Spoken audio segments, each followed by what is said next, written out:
I am David Tosh, and we're getting ready for our major race of the year, the Lake Martin 100, which is March 21st and 22nd.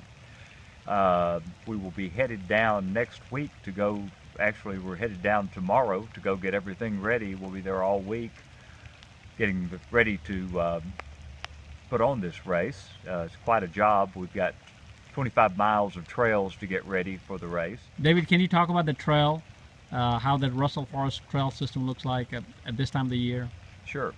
The trails are, I've been down 3 times now over the last 3 weeks. The trails are in really good condition. There's still some spots that are needed a little work, and that's what I've been doing is, cleaning out some flooded areas and doing a few diversionary trails to avoid some bad spots. But all in all, the trails are really in good shape. It hasn't been wet. Of course, it's raining right now, but it hadn't been wet like it was last year. Last year was terrible. And so we're anticipating really good conditions. The trails are very gentle as far as the terrain. They're very, very easy to run on. I'm comfortable running on 100% of the course. And there's nothing technical anywhere out there. There's a lot of roots, but nothing, you just have to kind of watch where you're going so you don't trip over the roots. But all in all, it's a very nice trail to run. There's a lot of hills now. You'll be doing some walking unless you're Carl Meltzer, who we're thrilled to have running with us this year. There's approximately 12,000 feet of elevation gain over the 100 miles, which by some standards that's pretty bad. By southeastern standards, that's flat. So it's pretty nice. Can you talk about the aid station that you have for all the races? Okay, this race is kind of unique in that the runners, and I'm using the 100 miles as an example, they'll have 16 aid station stops throughout the 100 miles, averaging, what is that, a little over 7 miles per aid station, or a little under 7 miles. But there's only 2 aid stations on the entire course, and the way the course is set up, it's like 3 loops. It's like a figure 8 with a second loop on the end, and everywhere the course meets, there's an aid station. So you keep coming back to those same 2 aid stations without repeating any sections of the course at all, except for probably 100 yards going to one of the aid stations and back. Can you also talk about how you do the dropbacks for this race? Okay. There's a real plus with only having 2 aid stations, because that allows you to have anything you want just about at the aid stations, and you're never very far away. The aid station at Heaven Hill, which is the 2nd and 3rd aid station, which this year and last year were run by the Birmingham Ultra Trail Society, the Butts, and they do an incredible job. I mean, it's more of a party than an aid station. You'll really enjoy it. But that aid station is a little bit limited because the stuff has to be hauled in. The other aid station, the cabin aid station, to start finish, and also it's the 3rd and 4th aid station you'll hit per lap.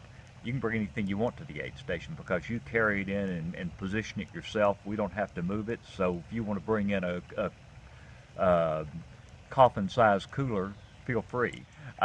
Lake Martin 100 is also unique because of the layout of the course with 4 25-mile loops. The 27 and 50, for all practical purposes, have no cutoff. 27, I mean, you could literally walk slowly and have no problems finishing. The 50, I mean, technically we list a cutoff, but we don't pull people from the race. If you want to keep going, you're considered a finisher whenever you finish. The only real cutoff is 30 hours, which, again, just because of our requirements, we have to cut off at 30 hours. That's by Russell Lands. But you have permission to use the property. And as long as your crew is willing to stay there, if it takes you 35 or 36 hours, you can continue and finish the race. And again, we'll count you as a finisher, and you get one of these buckles right here, and finisher shirt, and the whole bit. Great. While you're showing the buckles, let's talk about that buckle a little bit because that's what most of the 100 mile are running Yeah. for. Yeah, can you describe that buckle a little bit? Yeah, the buckles are made by a company out of Denison, Texas called Creative Castings, and they do. I've run now 6 100s, and I haven't seen any buckles any prettier than this one. And these are handcrafted buckles, and I just think they're really neat.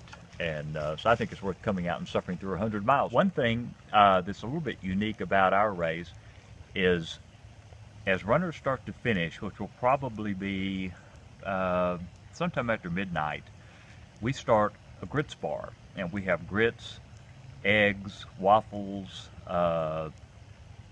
ham, all kinds of stuff to go with the grits, plus all the other aid station food that we have.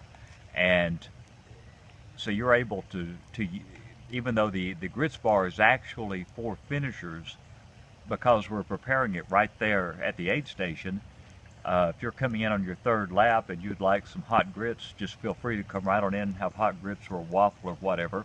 Also, your crew and your family are welcome.